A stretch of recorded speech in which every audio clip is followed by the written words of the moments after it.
अभी तक हमने पार्ट्स ऑफ सेंटेंस पढ़ लिया है 1, जो कि सब्जेक्ट और प्रेडिकेट के बारे में है। सही है। एक सेंटेंस को हमने छोटे छोटे हिस्सों में तकसीम किया था। पहले हमने दो मेजर कैटेगरीज में इसको प्लस एक सेंटेंस के पार्ट्स को दो हिस्सों में तकसीम किया था, जिसमें एक पार्ट को हमने सब्जेक्ट का नाम दिया था और दूसरे पार्ट को हमने प्रेडिकेट का नाम दिया था। सब्जेक्ट को भी हमने पढ़ लिया, इसकी आइडेंटिफिकेशन क्या है, इसका मतलब क्या है, ये बीच में भी हो सकती है, सेंटेंस के आखिर में भी, ये तमाम चीज़ें हमने पढ़ ली है। प्रेडिकेट के बारे में भी हमने पढ़ लिया है। सही है। अभी प्रेडिकेट के पार्ट्स को हम पढ़ेंगे। पहले हम सेंटेंस को दो हिस्सों में तकसीम करते हैं, फिर एक को सब्जेक्ट दूसरे को प्रेडिकेट कहते हैं, फिर प्रेडिकेट को हम तीन हिस्सों में तकसीम करते हैं। वर्ब, कॉम्प्लीमेंट और ऑब्जेक्ट, ये तीन चीज़ों में हम फिर प्रेडिकेट को तकसीम मज़ीद करते हैं और हम अब प्रेडिकेट के क्लासिफिकेशन के बारे में पढ़ेंगे, जो कि हमारा चैप्टर नंबर 6 है। तो हम अपना 6 चैप्टर शुरू करते हैं। चैप्टर नंबर 6 जो कि है parts of sentence 2, parts of a sentence का पार्ट नंबर 2। सही है। तो हम क्या पढ़ेंगे? Parts of sentence. देखिए, सेंटेंस के पार्ट्स को मैंने आपको बताया था कि सेंटेंस को हम कैसे पार्ट्स में तब्दील करते हैं। तो आप देखिए सेंटेंस के पार्ट्स क्या क्या है। पहले हमने इसको दो हिस्सों में तकसीम किया था। एक को हमने कहा था सब्जेक्ट का नाम दिया था एक को, और दूसरे को हमने प्रेडिकेट का नाम दिया था। एक को हमने सब्जेक्ट का नाम दिया था और दूसरे को हमने प्रेडिकेट का नाम दिया था। सब्जेक्ट को हमने कवर कर लिया है, प्रेडिकेट को हमने कवर कर लिया है, लेकिन प्रेडिकेट को मज़ीद तीन हिस्सों में तकसीम किया जाता है। प्रेडिकेट को मज़ीद तीन हिस्सों में तकसीम किया जाता है। एक को हम कहते हैं वर्ब, दूसरे को हम कहते हैं ऑब्जेक्ट, और तीसरे को हम कहते हैं कॉम्प्लीमेंट।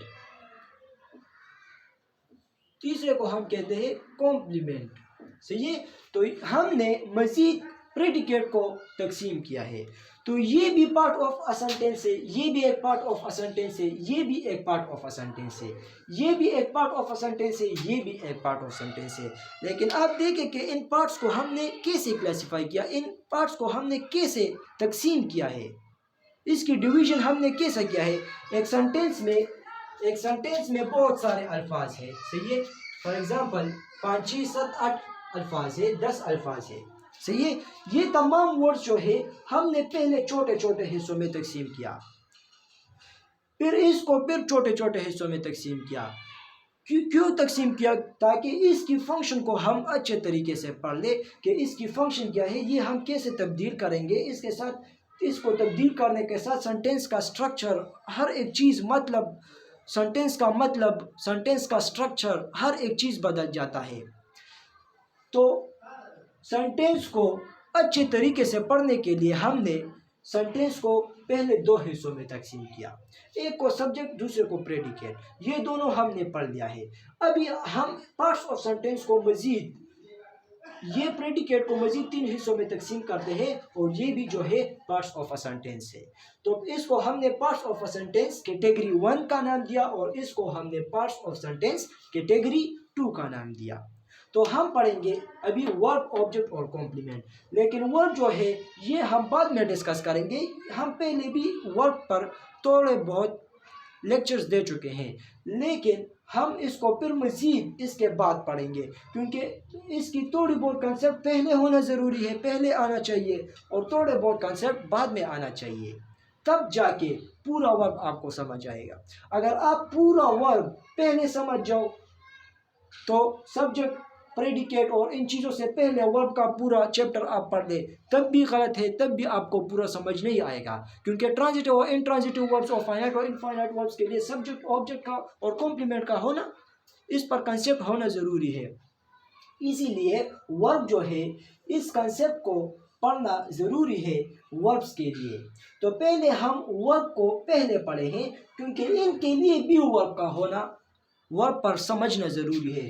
तो इनको समझने के लिए पहले हमने वर्ब पर थोड़ा ऊपर हासिल कर लिया, फिर वर्ब को मुकम्मल जानने के लिए हम इसको पढ़ते हैं अभी से। ये इन दो चीज़ों को हमने पहले पढ़ लिया और अभी इसको पढ़ते हैं। तो हम इस चैप्टर में ये पढ़ेंगे और ये पढ़ेंगे, इसके आइडेंटिफिकेशन और तमाम डिटेल जो है सेंटेंस में, इसकी फंक्शन क्या है, ये कैसे बदलते हैं, वर्ब्स के साथ कैसे बदलते हैं, ये तमाम हम इन दो चीज़ों के बारे में हम डिटेल देंगे इस चैप्टर में। और इसके बाद फिर वर्ब पर मुकम्मल अहाता करेंगे। सही है।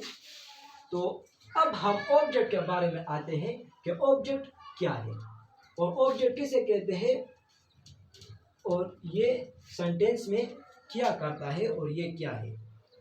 सही है।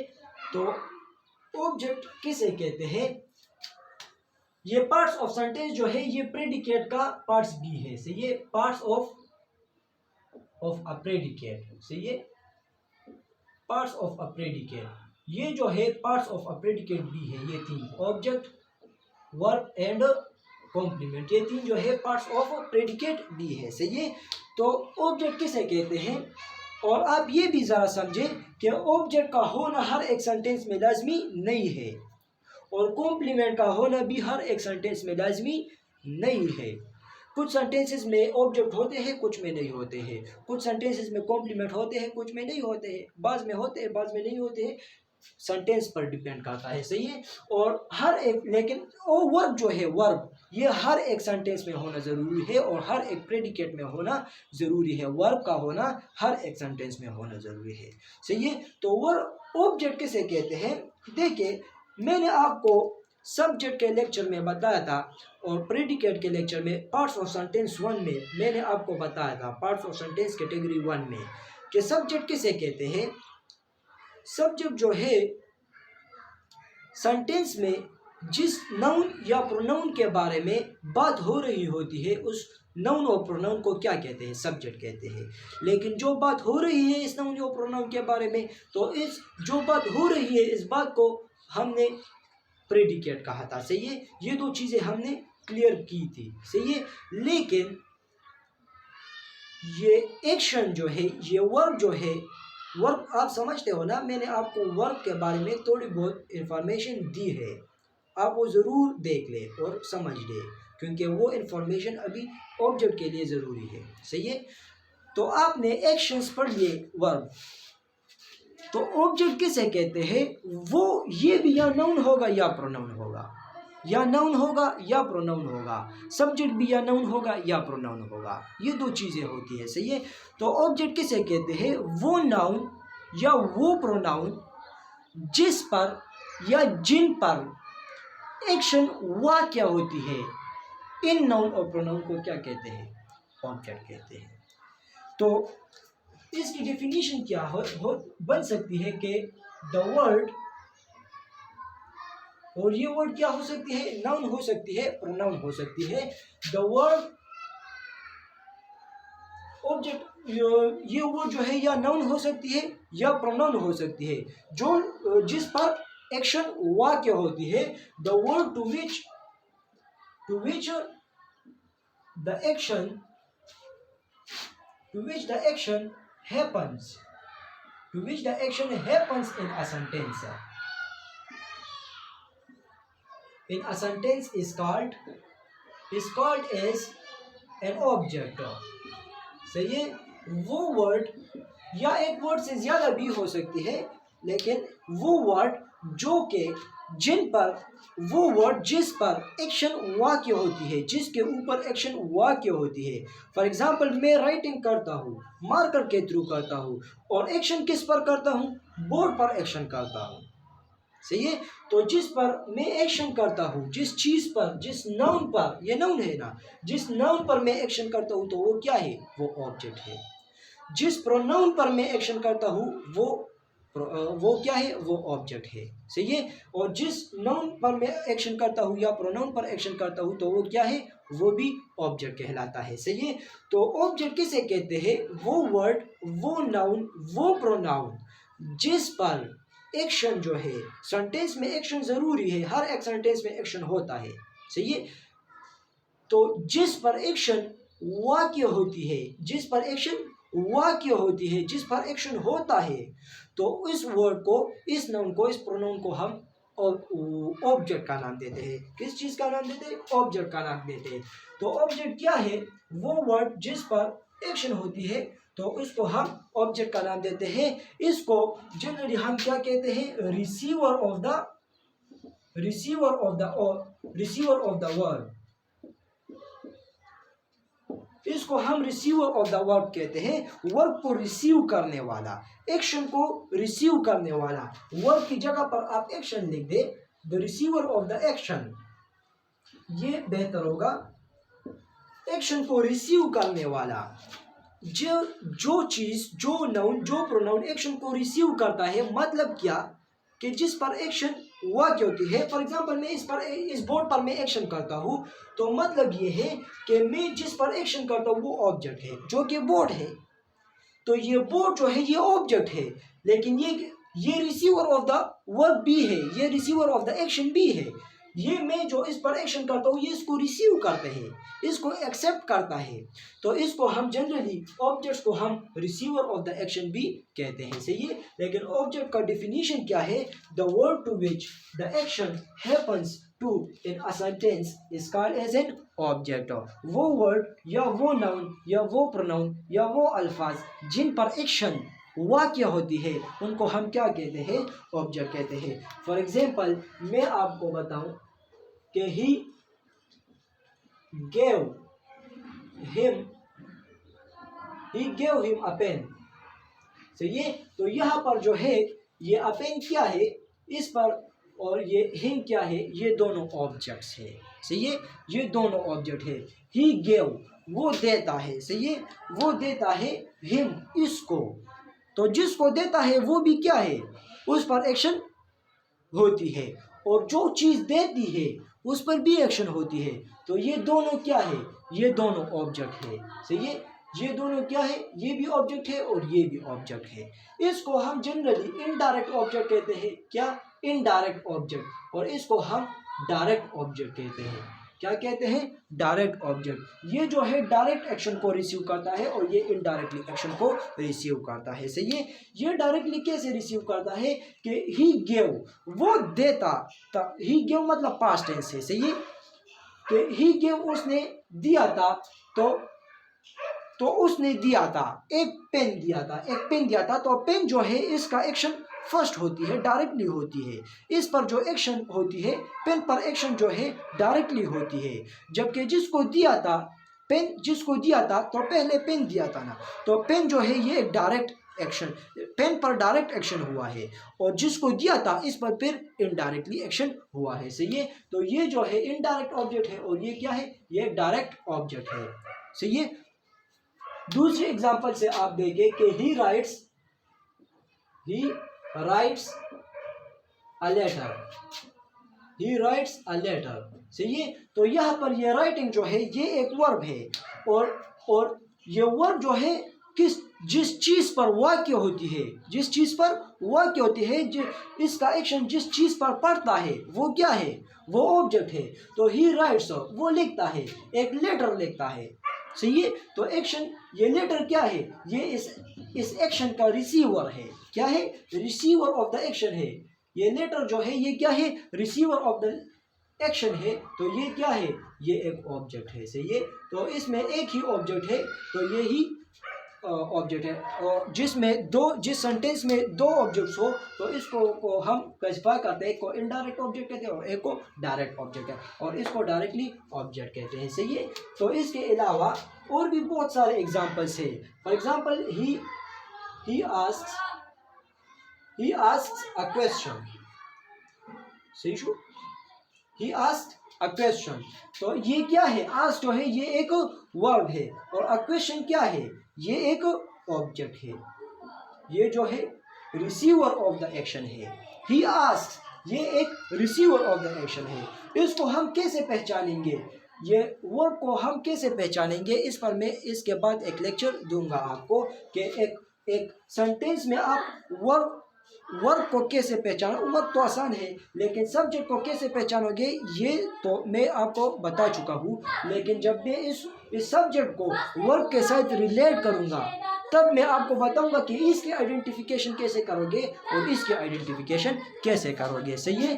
तो ये तमाम जो है ये क्या है, ये ऑब्जेक्ट्स है। ऑब्जेक्ट से है क्योंकि एक्शन जो है इन पर वाक़ होती है और आसान अल्फाज में ये वर्ड्स जो है ये क्या है, रिसीवर ऑफ द एक्शंस है। एक्शंस को रिसीव करते हैं, इसलिए ये क्या है, ये तमाम जो है ये ऑब्जेक्ट्स है। सही है। तो ये जो है ऑब्जेक्ट्स है। फॉर एग्जांपल मैं आपको बताऊं कि ही आस्क्ड अ क्वेश्चन, और मैं आपको यहाँ पर बता इस एग्जांपल में कि he asked him a question. तो यहाँ पर आप देखें कि यहाँ पर ये भी ऑब्जेक्ट है और ये भी ऑब्जेक्ट है। सही है। ये हिम क्या है, ये भी एक ऑब्जेक्ट है, और ये क्वेश्चन क्या है, ये भी एक ऑब्जेक्ट है। ये इनडायरेक्ट ऑब्जेक्ट है, ये क्या है, इनडायरेक्ट ऑब्जेक्ट है, और ये जो है ये डायरेक्ट ऑब्जेक्ट है। ये टर्मिनोलॉजी जो है ये याद रखें, क्योंकि ये डायरेक्ट एंड इनडायरेक्ट स्पीच में भी इस्तेमाल होता है, एक्टिव एंड पैसिव वॉइस में भी इस्तेमाल होता है।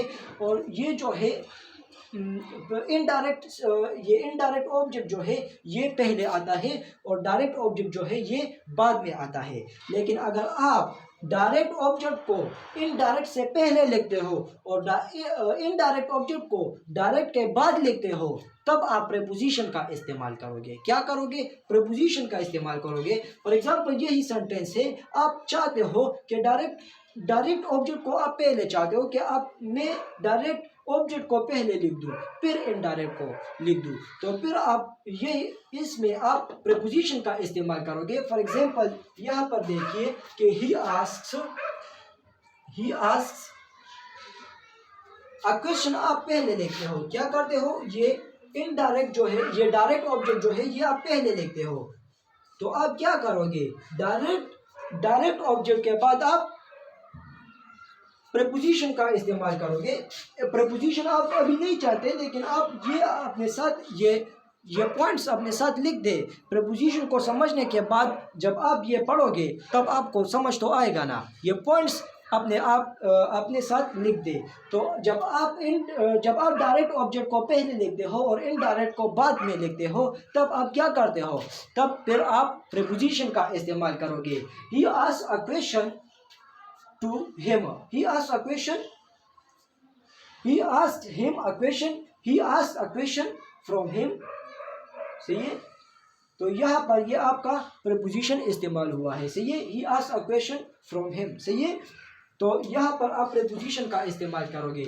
यहाँ पर जो है he gave him a pen, अगर ये इनडायरेक्ट ऑब्जेक्ट जो है ये आप बाद में लिखना चाहते हो और डायरेक्ट ऑब्जेक्ट जो है ये आप पहले लिखना चाहते हो, तो आप क्या करोगे कि he gave a pen to him. He gave a pen to him. आप क्या करोगे कि ही गेव अ पेन आप पहले लिखना चाहते हो, तो बाद में जब आप इनडायरेक्ट ऑब्जेक्ट लिखते हो तब आप प्रीपोजिशन का इस्तेमाल करोगे। कैसे, he gave a pen to him. ये क्या है, ये एक प्रीपोजिशन है। ये क्या है, ये एक प्रीपोजिशन है। तो ऐसे प्रीपोजिशंस का इस्तेमाल करोगे तब आपका सेंटेंस सही साबित होगा। सही है। और अगर ये प्रीपोजिशन आप ना लगाए तब ये सेंटेंस का मीनिंग कुछ और ही होगा, फिर ये सेंटेंस क्या होगा, फिर ये गलत साबित होगा। लेकिन अगर आप इस प्रीपोजिशन का इस्तेमाल कर ले फिर ये सेंटेंस क्या होगा, दुरुस्त साबित होगा। सही है। तो ये जो है ऑब्जेक्ट के बारे में कुछ इंट्रोडक्शन है, और ये जो है ये डेफिनेशन आप याद रखिए और इस पर ज़रा प्रैक्टिस करें कि ऑब्जेक्ट किसे कहते हैं और ये जो है ये क्या है। सही है। तो फिर हम जो है बाद में और चीज़ें पढ़ेंगे इसके बारे में कि इसकी आइडेंटिफिकेशन हम कैसे करेंगे। सही है। अभी आप ट्रांजिटिव एंड इंट्रांजिटिव वर्ब्स नहीं समझते हैं, अब आप इसके बारे में नहीं जानते हैं, लेकिन आप अपने साथ फिर भी एक ये पॉइंट जो है अपने साथ ये अपने साथ नोट करें कि क्या कि ये ऑब्जेक्ट जो है ये हमेशा जो है ट्रांजिटिव वर्ब्स के साथ आते हैं। क्या ये ऑब्जेक्ट जो है हमेशा ट्रांजिटिव वर्ब्स के साथ आते हैं। अगर एक सेंटेंस में ट्रांजिटिव वर्ब नहीं है, अगर एक सेंटेंस में ट्रांजिटिव वर्ब नहीं है तो वहाँ पर जो है ऑब्जेक्ट नहीं होगा। सही है, तो वहाँ पर जो है ऑब्जेक्ट नहीं होगा। तो ये जो है वो ऑब्जेक्ट के बारे में कुछ इंट्रोडक्शन थी। सही है, इसके बाद हम जो है इसकी आइडेंटिफिकेशन और ये इनके बारे में मज़ीद बातें करेंगे आपके साथ। सही है।